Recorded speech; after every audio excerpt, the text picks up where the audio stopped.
Hello friends, welcome to my channel. इस video में हम लोग देखेंगे स्पार्क लाइंस के बारे में।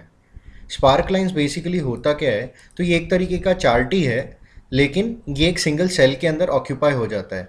मतलब एग्जांपल के तौर पे अगर मैं आपको समझाऊँ तो यहाँ पर मेरे पास कुछ डेटा है। आप देख सकते हैं मेरे पास स्टूडेंट्स है कुछ, और उनके टेस्ट्स का डेटा मेरे पास में है। तो देख सकते हैं आप जॉन के, समझिए यहाँ पर 9 जो उनके टेस्ट हुए होंगे उसके डिफरेंट डिफरेंट मार्क्स है। तो मैंने उसका जो पूरा डेटा है उसका एक ग्राफ मैंने एक सिंगल सेल में ऑक्यूपाई कर दिया है, एक सिंगल सेल में ही इम्प्लीमेंट कर दिया। आप जैसे देख सकते हैं ये जो सेल है यहाँ पर इसके अंदर, तो ये एक बहुत ही अच्छा एक ऑल्टरनेटिव होता है अगर आप सिंगल सेल के अंदर पूरा डेटा देखना चाहते हो। अगर मैं यही पूरे डेटा का अगर मैं चार्ट बना रहा होता, समझिए बार ग्राफ बना रहा होता, तो वो कुछ ऐसा दिखता। आप देख सकते हैं। तो ये काफ़ी कॉम्प्लिकेटेड है और काफ़ी ईजी टू यूज़ नहीं होगा, यूज़र फ्रेंडली नहीं होगा, क्योंकि अगर मुझे देखना है तो एक एक टेस्ट में मुझे देखना पड़ेगा जाके कि जॉन को कितना मिला है एंड ऑल दैट। सो उसी के लिए हम लोग स्पार्क लाइन यूज़ करते हैं, जहाँ पर आपको सिंगल सेल के अंदर ही पूरा डेटा का जो ग्राफ है वो मिल जाता है। तो अभी मैं यहाँ पर इस स्पार्क लाइन को डिलीट कर देता हूँ, ताकि मैं आपको समझा पाऊँ कि इसे हम एक्चुअली में इम्प्लीमेंट कैसे करते हैं। तो मैं यहाँ पर क्लियर कर देता हूँ।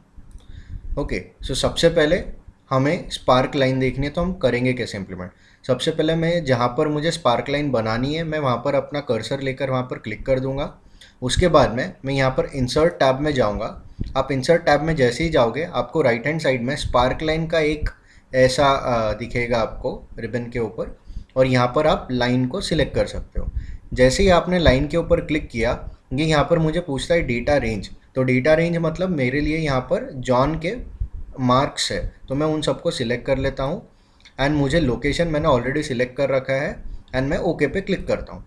तो जैसे ही आप देखोगे मैंने यहाँ पर ओके पर क्लिक किया, यहाँ पर मेरे पास एक बहुत ही ब्यूटीफुल ग्राफ आ चुका है जॉन के सभी टेस्ट के मार्क्स का।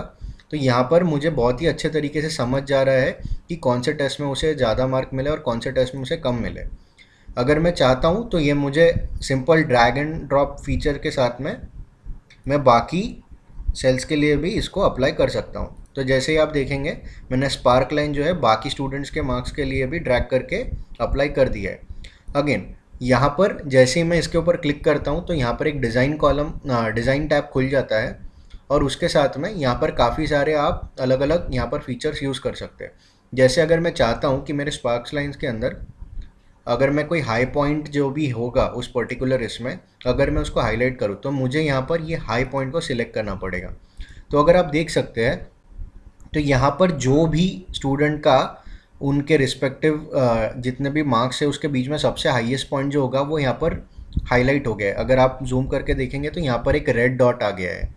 वैसे ही अगर मैं क्लिक करूँ इसके ऊपर तो आप लो पॉइंट जो होगा उसको भी हाईलाइट कर सकते हैं, फर्स्ट पॉइंट, लास्ट पॉइंट। और उसके साथ में आप ये भी कर सकते हैं कि अगर मैं चाहता हूँ कि मेरे जो हाई पॉइंट है और लो पॉइंट है उसका अलग अलग कलर है, अभी आप देखोगे कि दोनों रेड कलर में ही आ रहा है। तो अगर मैं चाहता हूँ तो उसको भी कर सकता हूँ कस्टमाइज। आप इसको सिलेक्ट करें, और अब अगर आप देखेंगे यहाँ पर स्टाइल है, तो स्टाइल के अंदर आप जाएंगे, यहाँ पर मार्कर कलर आएगा। जैसे ही मार्कर कलर पर मैं क्लिक करता हूँ तो यहाँ हाई पॉइंट आएगा, और ये मुझे कलर सिलेक्ट करने के लिए ऑप्शन देगा। तो मैं यहाँ पर समझिए येलो सिलेक्ट करता हूँ। ठीक है, तो आप देखेंगे कि यहाँ पर जो हाई पॉइंट है उसका कलर येलो हो गया है, और जो लो पॉइंट है उसका कलर रेड हो गया है।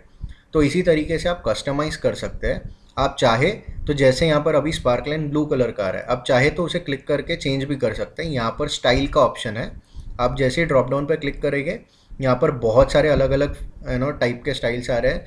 समझिए मैं यहाँ पर ग्रीन सिलेक्ट कर लेता हूँ, तो ये जो मेरा स्पार्क लाइन है वो ग्रीन में कन्वर्ट हो गया है। नेक्स्ट अब मैं देखूंगा स्पार्क लाइन कॉलम कैसे इंसर्ट करते हैं। तो मैं सबसे पहले जहाँ मुझे स्पार्क लाइन कॉलम को इंसर्ट करना है मैं वहाँ क्लिक करूँगा। अगेन मैं इंसर्ट टैब के ऊपर जाऊँगा, यहाँ पर स्पार्क लाइन्स में कॉलम के ऊपर क्लिक करूँगा। जैसे ही मैं क्लिक करता हूँ ये मुझे डेटा रेंज पूछता है, मैं अगेन यहाँ पर डेटा रेंज को सिलेक्ट करता हूँ, देन ओके पे क्लिक करूँगा। तो जैसे ही आप देखेंगे यहाँ पर मेरे पास स्पार्क लाइन कॉलम आ गया है जॉन के टेस्ट डेटा का। तो अगर मैं इसे ड्रैग कर लूँ बाकी सेल्स में भी तो मुझे बाकी स्टूडेंट्स के लिए भी मिल जाएगा डेटा। अगेन मैं यहाँ पर क्लिक करूँगा तो यहाँ डिज़ाइन टैब खुल जाएगा, एंड अगेन मैं यहाँ पर हाई पॉइंट को, लो पॉइंट को, सिलेक्ट कर सकता हूँ और उनको फिर कस्टमाइज़ कर सकता हूँ अलग अलग कलर के हिसाब से।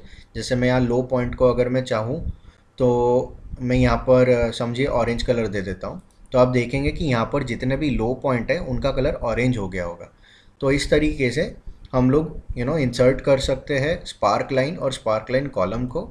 अगर आप चाहो तो स्पार्क लाइन जो कॉलम्स है आप उसको रिमूव भी कर सकते हो। तो वो कैसे करेंगे, हम लोगों को इसको सिलेक्ट करना है। जैसे ही हम लोग सिलेक्ट करेंगे तो यहाँ डिज़ाइन टैब जो खुलेगा, यहाँ पर ग्रुप के अंदर एक ऑप्शन है क्लियर। तो अगर इस ड्रॉप डाउन पे आप क्लिक करोगे तो यहाँ आएगा क्लियर सिलेक्टेड स्पार्क लाइन्स। तो अगर मैं यहाँ पर क्लिक करता हूँ तो ये स्पार्क लाइन रिमूव हो जाएंगे। इसी तरीके से आप लोग वापस से, अगर मैं अंडू कर दूँ तो ये वापस आ जाएगा। इस तरीके से आप स्पार्क लाइन को इंसर्ट कर सकते हो और रिमूव कर सकते हो। ये एक बहुत ही हैंडी फीचर है जब आपके पास में बहुत सारा डेटा हो और आप हर डेटा के लिए इतने बड़े बड़े चार्ट्स बना नहीं सकते हो। तो ये एक सिंगल सेल के अंदर पूरा डेटा दिखा सकता है, काफ़ी अच्छा हैंडी फीचर है। सो आई होप आपको ये मेरा वीडियो पसंद आया हो। प्लीज़ मेरे चैनल को सब्सक्राइब करें और मेरे वीडियोज़ को शेयर करें। Thank you.